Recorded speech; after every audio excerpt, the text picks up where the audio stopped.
सो guys TVS Apache RTX का base model and BTO model है हमारे साथ। आज इसका कंपैरिजन करने वाले हैं। तो इन दोनों बाइक्स में अगर आप कंफ्यूज हो कि बेस मॉडल की तरफ जाया जाए या फिर बीटीओ मॉडल की तरफ जाया जाए तो एंड तक मैं आपके सारे डाउट्स क्लियर कर दूंगा। चलिए स्टार्ट करते हैं हमारा video. So guys video start करने से पहले हम बहुत बहुत थैंक्स बोलना चाहेंगे टीवीएस शेलार आनंदेश्वर को, जिन्होंने हमें दोनों बाइक्स प्रोवाइड करके दी है। तो अगर आपको बाइक बुक करनी है तो यहाँ से आप कर सकते हो। सो गाइस सबसे पहले प्राइस की बात करें तो ये बीटीओ मॉडल जो है ना, ये आपको 2,34,000 एक्स शोरूम में पड़ने वाला है। बेस मॉडल आपको 2 लाख एक्स शोरूम में पड़ने वाला है। तो 34,000 का डिफरेंस है। और 34,000 में आपको क्या एक्स्ट्रा मिल जाता है बीटीओ मॉडल में? सबसे पहले ना ये ग्रीन कलर जो है ना आपको बीटीओ मॉडल में ही मिलता है। ब्लैक कलर आपको टॉप मॉडल में मिल जाएगा, बेस मॉडल में मिल जाएगा, लेकिन बीटीओ में नहीं मिलेगा। तो आप ग्रीन कलर आप चेकआउट करिए, ये कितना ज़्यादा बढ़िया लगता है। ये वाइपर ग्रीन बोलते हैं इसको। और यहाँ पे ना आपको फाइबर का ही टैंक मिलने वाला है, बट इसका ना कट्स एंड क्रीजेस काफ़ी ज़्यादा अच्छे हैं और यहाँ से ये काफ़ी ज़्यादा स्लीक है। इसका आप सीट चेकआउट करिए, ये पूरा वॉक अराउंड करते हैं इस बीटीओ मॉडल का। यहाँ पे देखिए आरटीएक्स लिखा हुआ है रेड कलर से, ये दिखने में बहुत अच्छा लग रहा है। यहाँ पे रेड कलर की स्टिचिंग है। तो ग्रे एंड ब्लैक कलर के कॉम्बिनेशन में यहाँ पे सीट रखी हुई है। बेस मॉडल की सीट जो है ना ये ऑल ब्लैक में मिलने वाली है। टॉप मॉडल में भी आपको ऑल ब्लैक में ही मिलेगी। अब यहाँ पीछे आ जाएंगे तो ये जो है ना ये रियर का जो टॉप बॉक्स माउंट है ये आपको BTO model and top model में ही मिलेगा। आप देख लीजिए ये कितना ज़्यादा बड़ा माउंट है एंड काफ़ी ज़्यादा स्टर्डी है। तो कहीं से भी इसका क्वालिटी में कोई कॉम्प्रोमाइज़ नहीं, क्वालिटी काफ़ी अच्छी है। बेस मॉडल में देखेंगे तो यहाँ पे आपको टॉप बॉक्स माउंट नहीं मिलने वाला है। अब पीछे आ जाएंगे तो पीछे का लुक आप चेकआउट करिए। पीछे से बाइक बिल्कुल सेम है, बाकी सारे एलिमेंट्स बिल्कुल सेम है। मैं एक बार इसका की ऑन कर देता हूँ, पीछे का आपको ब्रेक लाइट भी दिख जाएगा। कुछ इस टाइप से इल्यूमिनेट होंगे। अगर मैं हैज़र्ड दूँ तो देखिए हैज़र्ड दिया मैंने, तो इंडिकेटर्स आप चेकआउट करिए, तो इंडिकेटर्स कुछ इस टाइप से इल्यूमिनेट होंगे। अब यहाँ पे आ जाएंगे साड़ी गार्ड आप चेकआउट करिए। ये काफ़ी ज़्यादा बड़ा साड़ी गार्ड है, तो इसको आपको बाद में रिमूव करना है तो आप कर सकते हो। एंड यहाँ देखेंगे ना, नीचे आ जाइए, ये चैसी का पार्ट जो है ना ये वाइट में रखा हुआ है। ये फ्रेम जो है ना काफ़ी अच्छा लग रहा है। एंड ये जो बीटीओ मॉडल है ना इसमें यहाँ पे भी आपको ये वाइट कलर का फ्रेम मिल जाता है। ये वाला जो फ्रेम है ना यहाँ पे रैली स्पेक लिखा हुआ है, ये भी आपको वाइट कलर में मिल जाता है। वेरएज बेस मॉडल में आप चेकआउट करिए, बेस मॉडल में आपको ब्लैक कलर में मिलता है। और ये वाइट फ्रेम जो है ना इंजन के नीचे वाला, ये आपको टॉप मॉडल में भी मिल जाएगा। टॉप मॉडल में एक ऑप्शन आता है, इसमें आप सेलेक्ट कर सकते हो। आप ऊपर आ जाएंगे, ऊपर से आप इसका टैंक चेकआउट करेंगे। एक बार मैं इसकी की दिखा देता हूँ आपको। तो की काफ़ी वेटेड की है। ये टीवीएस का लोगो बना हुआ है, यहाँ पे टीवीएस लिखा है, यहाँ पे हॉर्स बना हुआ है, ये वेव की है। एंड लगाने का प्रोविजन यहाँ पे टैंक पे दिया हुआ है। यहाँ पे E20 का बैचिंग है। एंड ये वाला पार्ट आपको ये मेटल का पार्ट है। यहाँ से इसको मैं ओपन करूँ तो टैंक कुछ इस टाइप से ओपन होगा। इसको लगा देते हैं तो ओपनिंग एंड क्लोजिंग का प्रोविज़न काफ़ी सीमलेस है। यहाँ पे हम चाबी लगा देंगे। इसका हैंडल बार चेकआउट करिए, ये शैम्पेन कलर में हैंडल बार है, थोड़े से ब्राउनिश काइंड ऑफ कलर है। तो अच्छा लग रहा है, दिखने में अच्छा लग रहा है। एंड बीटीओ मॉडल में आपको ये देख रहे हो आप, ये आपको कंप्रेशन एंड रिबाउंड डैम्पिंग का प्रोविजन मिल जाएगा। बेस मॉडल में आप चेकआउट करिए, वहाँ पे आपको नहीं मिलता है। सो ये आपको 30 clicks compression and rebound damping के साथ मिलने वाला है। यहाँ से आप घुमाओगे ना इसको तो ये 30 क्लिक्स का प्रोविजन आपको मिलेगा। ठीक है, अब रियर में आ जाओगे। रियर के जो मोनोशॉक सस्पेंशन है तो रियर में आपको 20 क्लिक्स का रिबाउंड डैम्पिंग मिल जाता है। और यहाँ पे रेड वाला प्रोविजन देखेंगे ना, वो उसी के लिए रखा गया है, यहाँ पे नीचे की साइड। एंड सस्पेंशन आपको मोनोशॉक येलो कलर में मिलने वाला है।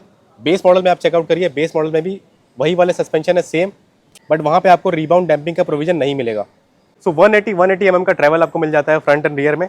बैठ के अगर मैं दिखाऊँ, देखिए मेरी हाइट 5'7" है, बाइक की हाइट 835 mm है और बैठना काफ़ी ज़्यादा ईजी है। देखिए मेरे पैर कुछ इस टाइप से पहुँचते हैं, ऑलमोस्ट मेरे 50% पैर फ्लैट फुट हो गए हैं। और पोस्चर की बात करूँ तो ऊपर से मेरा पोस्चर दिखाइए आप, पोस्चर काफ़ी अच्छा बन रहा है। हैंडल बार बहुत ज़्यादा अपराइट नहीं है, लेकिन राइडिंग स्टैच ना काफ़ी अच्छा बन रहा है, काफ़ी कंफर्टेबल बन रहा है। वेट इसका 180 kg है, बट लगता नहीं है। इसका वेट बैलेंस काफ़ी अच्छा है, वेट डिस्ट्रीब्यूशन काफ़ी अच्छा है। एंड टैंक जो है ना इसमें 12.5 लीटर का मिल जाता है। माइलेज की बात करें तो अराउंड सिटी में 25 से 28 तक का माइलेज मिल जाएगा। हाईवे पे जाओगे तो 35 से 38 तक का भी माइलेज ये बाइक आपको निकाल के दे देगी। सो गाइस सबसे पहले मैं आपको बताता हूँ कि क्या क्या चीज़ें आपको बेस मॉडल में मिल जाती है एंड बीटीओ मॉडल में भी मिल जाती है। सबसे पहले 4 राइडिंग मोड्स मिल जाते हैं, urban, sport, tour and rally. उसके बाद आपको रियर ABS स्विचेबल मिल जाता है, ट्रैक्शन कंट्रोल मिल जाता है, क्रूज कंट्रोल मिल जाता है दोनों बाइक्स में, एडजस्टेबल लीवर्स मिल जाते हैं एंड स्प्लिट सीट मिल जाते हैं आपको दोनों बाइक्स में। अब बात करते हैं कि क्या चीज़ें आपको बीटीओ मॉडल में एक्स्ट्रा मिल जाती है। सबसे पहले बाई डायरेक्शनल क्विक शिफ्टर आपको एक्स्ट्रा मिल जाता है। एंड इसके अलावा ब्लूटूथ कनेक्टिविटी आपको बेस मॉडल में नहीं मिलने वाली है। मैप मिररिंग आपको बेस मॉडल में नहीं मिलने वाली है, बीटी मॉडल में ये मिल जाएगा। इसके अलावा आपको एडजस्टेबल सस्पेंशन, रिबाउंड डैम्पिंग वाले आपको बीटीओ मॉडल में मिलेंगे। Brass coated chain and tyre pressure monitoring system आपको बीटीओ मॉडल में ही मिलेगा। And guys BTO model and top model में आपको डायनामिक हेडलैम्प का फीचर मिल जाता है। देखिए मैं दोनों के हेडलाइट्स ऑन करके दिखाऊंगा और आप वेलकम एनिमेशन चेकआउट करिए। देखिए वेलकम एनिमेशन में ये डिफरेंस है। इसके अलावा आपको ऑटोमेटिक हेडलैम्प कंट्रोल मिल जाएगा बीटीओ मॉडल में एंड टॉप मॉडल में।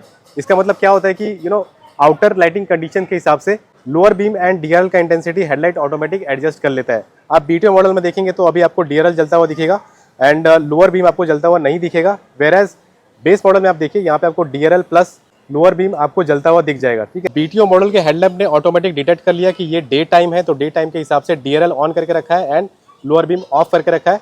एंड देन इसके अलावा आपको क्लास डी एलईडी हेडलैम्प का एक और प्लस पॉइंट मिल जाता है कि आप जब बाइक बंद करोगे और चाबी निकाल दोगे तो फॉलो मी हेडलैम्प का फीचर मिल जाता है आपको बीटीओ मॉडल में। देखिए कुछ देर तक ये हेडलाइट ऑन रहेगी, आप अगर अंधेरे में पार्किंग करते हो तो इसका फायदा आपको मिल जाएगा। एंड गाइस डायनामिक हेडलैम्प होने का एक और फायदा मिल जाता है, जब आप 80 प्लस की स्पीड पे चले जाओगे ना, हाई स्पीड पे चले जाओगे, तो ये वाले हेडलाइट जो है ना बीटीओ मॉडल वाले आपको ज्यादा बेटर इल्यूमिनेशन प्रोवाइड करके देंगे। हेडलाइट थोड़े और ज्यादा ब्राइट हो जाएंगे स्पीड के अकॉर्डिंगली, वेयर बेस मॉडल में आपको ये फीचर नहीं मिलेगा। सो गाइस आप ब्रास कोटेड चेन चेकआउट कर लीजिए। देखिए बीटीओ मॉडल में ये आपको कुछ ब्राउन कलर का दिखेगा, ये ब्रास से कोटेड रहता है तो इसमें ना जंग लगने के चांसेस नहीं होते हैं। आप यहाँ देखेंगे बेस मॉडल में एंड टॉप मॉडल में भी आपको वही वाला चेन मिलेगा जो बेस मॉडल में है, तो यहाँ पे आपको जंग लगने के चांसेस होते हैं। सो इसका फायदा आपको ये हो जाता है कि आपको बार बार चेन ल्यूब करने की जरूरत नहीं पड़ती है। इसको भी ल्यूब करने की जरूरत है, क्लीन करने की जरूरत है, लेकिन उतना फ्रीक्वेंटली क्लीन करने की जरूरत नहीं है जितना base model and top model के चेन को क्लीन करने की जरूरत है। तो गाइस चलिए जल्दी से अब इंस्ट्रूमेंट क्लस्टर चेकआउट कर लेते हैं और इसके स्विचेस चेकआउट कर लेते हैं। देखिए बीटीओ मॉडल में ना आपको कुछ इस टाइप के स्विचेस मिलेंगे, बेसिकली ये बेस मॉडल में भी यही मिलेंगे। और यहाँ पे देखेंगे तो इंडिकेटर का स्विच है, यहाँ पे जॉयस्टिक है, यहाँ पे एंटर का बटन है, यहाँ पे बैक का बटन है, अप एंड डाउन एरो है, ऊपर देखेंगे तो यहाँ पे हैजर्ड का बटन है एंड यहाँ पे क्रूज कंट्रोल ऑन या ऑफ करने का बटन है। सो नीचे आ जाएंगे तो यहाँ पे हॉर्न का बटन आपको मिलेगा रेड कलर में। इसको मैं अगर हॉर्न बजा के दिखाऊं तो बहुत ही ज़्यादा लाउड हॉर्न है इसका। अब राइट साइड में एक ही स्विच आपको मिल जाता है, एक ही स्विच में इंटीग्रेटेड है, इसका किल स्विच भी है एंड सेल्फ स्टार्टर का स्विच भी यहाँ पे इंटीग्रेटेड है। अब इसके इंस्ट्रूमेंट क्लस्टर पे फोकस करेंगे। यहाँ पे मैं अगर ऑन करूँ तो देखिए ऑन करते ही TVS build to order. Okay, so ये काफ़ी neat and clean instrument cluster है। ऊपर टाइम शो कर रहा है, यहाँ पे देखिए आरपीएम मीटर है, 12,000 तक गया हुआ है, ब्लूटूथ का सिंबल ब्लिंक कर रहा है एंड अभी अर्बन मोड पे लगा है तो अर्बन यहाँ पे लिखा हुआ है। एंड नीचे आपको टायर प्रेशर दिख जाएंगे क्योंकि इस बाइक में टीपीएमएस आता है। देखिए 27 फ्रंट का, 27 रियर का, एवरेज स्पीड शो कर देगा and average fuel economy show कर देगा, रेंज यहाँ पे शो कर देगा, उसके ऊपर फ्यूल का सिंबल है। अभी लो फ्यूल है इसलिए यहाँ पे रेड कलर का दिख रहा है। यहाँ पे आपको स्पीडोमीटर है एंड यहाँ पे गियर पोजिशन इंडिकेटर है एंड बाकी सारे सिंबल्स आपको ये राइट साइड में मिल जाएंगे एंड लेफ्ट साइड में मिल जाएंगे। अब देखिए यहाँ पे ना एंटर करने के लिए ये एंटर बटन आपको प्रेस करना है। अब देखिए क्या होता है, यहाँ पे मैं जैसे ही एंटर कर रहा हूँ ना तो यहाँ पे राइडिंग मोड्स का ही ऑप्शन पहले मिल जाएगा। यहाँ पे देखेंगे तो urban, rain, tour and rally ये ऑप्शन आपको मिल जाते हैं। तो अभी इसको हम रैली मोड पे लगा देते हैं एंड देखिए रैली मोड पे लगाते हैं ये ऑरेंज कलर का हो गया एंड यहाँ पे रैली लिखा हुआ आ गया। तो इंस्ट्रूमेंट क्लस्टर जो है ना, मेन इंस्ट्रूमेंट क्लस्टर यहाँ पे छोटा सा यहाँ पे मिनिमाइज हो गया, तो ये काफ़ी अच्छा लग रहा है दिखने में। एंड चलिए बैक जाते हैं और ट्रिप डिटेल्स पे जाते हैं। यहाँ पे देखिए डे ट्रिप मीटर है, इसके अंदर जाएंगे तो रीसेट कर सकते हैं बेसिकली। तो यहाँ पे पूछ रहा है कि are you sure you want to reset the day trip meter, तो इसको बैक कर देंगे, हमको रीसेट नहीं करना है। यहाँ पे ट्रिप डिस्टेंस है, टॉप स्पीड है, फ्यूल कंज्यूम्ड है, ट्रिप टाइम है and average fuel economy, fuel consumed, ये सारी चीज़ें।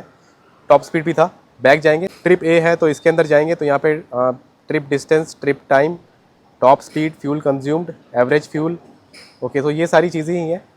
बैक जाएंगे तो ट्रिप बी एंड ट्रिप सी, तो 3 ट्रिप यहाँ पे आपको मिल जाते हैं। बैक जाएंगे, यहाँ पे लैंप कंट्रोल, बेसिकली मैंने जो आपको बताया था कि ऑटोमेटिक हेडलैम्प कंट्रोल का फीचर इसमें मिल जाता है।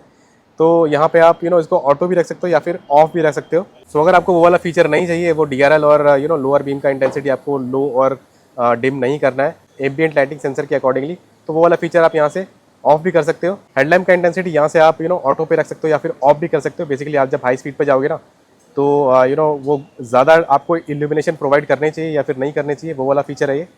अब नीचे देखेंगे तो टेक मी टू होम, इसके अंदर जाएंगे तो ये ऑन या ऑफ कर सकते हो या फिर 10 सेकंड, 20 सेकंड, 30 सेकंड। बेसिकली मैंने जो आपको दिखाया कि चाबी निकालने के बाद ये इसके हेडलाइट ऑन रहते हैं, तो वो वाला फीचर है, इसको आप ऑफ भी कर सकते हो या फिर सेकंड्स में आप सेट भी कर सकते हो। वेलकम एनिमेशन आपको चाहिए या फिर नहीं चाहिए, बेसिकली वो जो धीरे से हेडलैम्प ऑन होते हैं ना इसके, उसको वेलकम एनिमेशन बोलते हैं, तो वो भी आप यहाँ से ऑन या ऑफ कर सकते हो। तो बहुत सारे फीचर्स है इसमें। व्हीकल कंट्रोल में जाएंगे तो यहाँ पे traction control, quick shifter on या ऑफ कर सकते हो। और टायर प्रेशर मॉनिटरिंग सिस्टम में जाएंगे, सो यहाँ पे तो शो कर रहा है, देखिए 27 फ्रंट का और रियर का शो कर रहा है।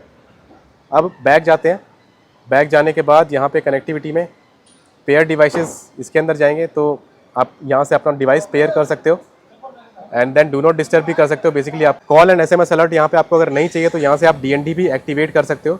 यहाँ पे गोप्रो कंट्रोल भी मिल जाता है। बेसिकली गोप्रो आप कनेक्ट करोगे ना तो यहाँ पे कनेक्ट गोप्रो के अंदर जाते हैं okay, so no device are available अभी शो कर रहा है, लेकिन तो यहाँ पे गोप्रो के बहुत सारे ऑप्शन मिल जाते हैं, तो वो यहाँ से आप ऑपरेट कर सकते हो। अब बैक जाएंगे तो ओके, ये 3 ऑप्शन थे। उसके बाद माई व्हीकल में जाएंगे तो यहाँ पे सर्विस है, सर्विस के अंदर वही next service due and scenes last service, तो टाइम शो कर देगा। परफॉर्मेंस रिकॉर्ड है, डॉक्यूमेंट्स वगैरह स्टोर कर सकते हो, लाइसेंस वगैरह या फिर इंश्योरेंस का कॉपी स्टोर करना है तो यहाँ पे कर सकते हो। माई अपाचे में जाएंगे तो यहाँ पे जितने भी फीचर्स मिल जाते हैं ना इसमें, वो सारे यहाँ पे लिस्ट आउट हो जाते हैं। डिस्प्ले सेटअप में जाएंगे तो यहाँ पे आपको कस्टम विजिट, तो यहाँ पे आपको विजिट को भी कस्टमाइज़ कर सकते हो। यहाँ पे विजिट 1, विजिट 2, विजिट 1 में चलते हैं। ओके, सो ओडोमीटर, ट्रिप डिस्टेंस, ये सारी चीज़ें आप विजिट 1 में रख सकते हो, वैसे ही आप विजिट 2 या 3 में रख सकते हो। तो बहुत सारे ऑप्शन दिए गए हैं इसके इंस्ट्रूमेंट क्लस्टर में। ब्राइटनेस डिस्प्ले ब्राइटनेस आप इंक्रीज़ या डिक्रीज़ कर सकते हो या फिर ऑटो पे रख सकते हो। एंड उसके बाद डिस्प्ले थीम में जाएंगे तो थीम भी आप डार्क या लाइट पे सेट कर सकते हो या फिर ऑटो पे रख सकते हो। अब हाई स्पीड अलर्ट भी है। ओके, तो इसको भी सेट कर सकते हो। बेसिकली 100 पे आपको अलर्ट आएगा कि आप स्पीड लिमिट जो है ना एक्सीड कर रहे हो। उसके बाद clock setting, time and date का फॉर्मेट आप यहाँ से सेट कर सकते हो। एंड देन उसके बाद कस्टम विजिट। ओके, बैक जाएंगे। Okay, that's it. तो इतने सारे कुछ फीचर मिल जाते हैं आपको। सो गाइज, अगर आपको रियर का एबीएस ऑफ करके बाइक चलानी है तो वो रैली मोड पे होगा। सो गाइज, आप चेक करते हैं इसके हेडलाइट का इल्यूमिनेशन। और अगर मैं यहाँ से ऑन करता हूँ की, सो यहाँ पे आप देखोगे तो यहाँ पे DRL ऑन होते हैं।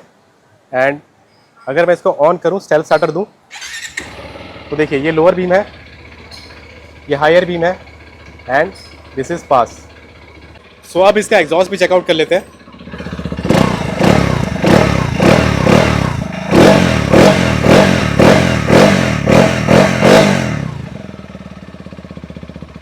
सो गाइस, ग्राउंड क्लियरेंस इस बाइक पे आपको 200 mm का मिल जाता है। एंड यहाँ पे आपको साइड स्टैंड का ऑप्शन मिल जाता है, बट सेंटर स्टैंड का ऑप्शन आपको नहीं मिलता है। सो गाइस, अगर आपको इस बाइक के टेक्निकल स्पेसिफिकेशन जानने हैं तो मैंने बहुत सारे वीडियोस में ऑलरेडी बताया हुआ है, तो आई बटन में आपको लिंक मिल जाएगा, वहाँ पे जाके आप चेकआउट कर लीजिए। एंड अब बात करते हैं कि क्या आपको BTO मॉडल की तरफ जाना चाहिए या फिर बेस मॉडल ही ले लेना चाहिए। देखिए, अगर आपका बजट कॉन्स्टेंट है, आप 2 लाख के ऊपर नहीं जाना चाहते हो, आपको स्ट्रिक्टली 2.5 लाख के ऊपर नहीं जाना है, तो आप बेस मॉडल की तरफ जाओ। लेकिन मेरे हिसाब से आप BTO मॉडल की तरफ ही जाओ, क्योंकि इसमें ना बहुत सारे एक्स्ट्रा फीचर मिल जाते हैं जो कि काफ़ी यूजफुल है। फॉर एग्जांपल, इसका कंप्रेशन एंड रिबाउंड डैम्पिंग जो है ना, वो काफ़ी ज़्यादा यूजफुल फीचर है। अगर आपको लोअर बैक पेन का प्रॉब्लम है तो इसको आप एडजस्ट कर सकते हो। रियर में आपको डैम्पिंग का ऑप्शन मिल जाता है, इसको आप एडजस्ट कर सकते हो। सस्पेंशन और ज़्यादा सॉफ्ट कर सकते हो, तो आपको लोअर बैक पे ना ज़्यादा जर्क नहीं लगेंगे। एंड इसके अलावा ब्लूटूथ कनेक्टिविटी बहुत इंपॉर्टेंट फीचर है। मैप मिररिंग बहुत इंपॉर्टेंट फीचर हो जाता है। देखिए, अगर आपको एक्स्ट्रा डिवाइस कनेक्ट नहीं करना है, एक्स्ट्रा फोन कनेक्ट नहीं करना है, तो यहाँ पे आपका मैप भी चल जाएगा, कॉल SMS अलर्ट दिख जाएगा, आपको म्यूजिक कंट्रोल वगैरह सब कुछ मिल जाएगा इसमें। एंड डायनामिक हेडलैम्प का फीचर भी अच्छा है, एक एक्स्ट्रा एड ऑन फीचर है। एंड उसके अलावा द मोस्ट इंपॉर्टेंट थिंग, आपको क्विक शिफ्टर का ऑप्शन मिल जाता है BTO मॉडल में, जो कि बेस मॉडल में नहीं मिलता है। तो ये काफ़ी इंपॉर्टेंट फीचर हो जाता है जब आप ऑफ रोडिंग करते हो ना स्पेशली, तो बार बार आपको आपका हैंडल बार पे ग्रिप अच्छे से बना रहे लेफ्ट वाला, इसलिए आपको बार बार क्लच ना प्रेस करना पड़े, इसलिए क्विक शिफ्टर दिया जाता है। तो ये फीचर ना काफ़ी ज़्यादा यूजफुल है। तो मेरे हिसाब से ना आप BTO मॉडल की तरफ ही जाओ। तो आप कौन से मॉडल की तरफ जाना चाहोगे, आप कमेंट सेक्शन में बता सकते हो। सो एंड तक वीडियो बने रहने के लिए बहुत बहुत धन्यवाद। वीडियो पसंद है तो लाइक करिए वीडियो, शेयर करिए वीडियो एंड सब्सक्राइब करिए मेरा चैनल। मिलते हैं नेक्स्ट वीडियो में, तब तक के लिए take care, bye bye and have a safe ride.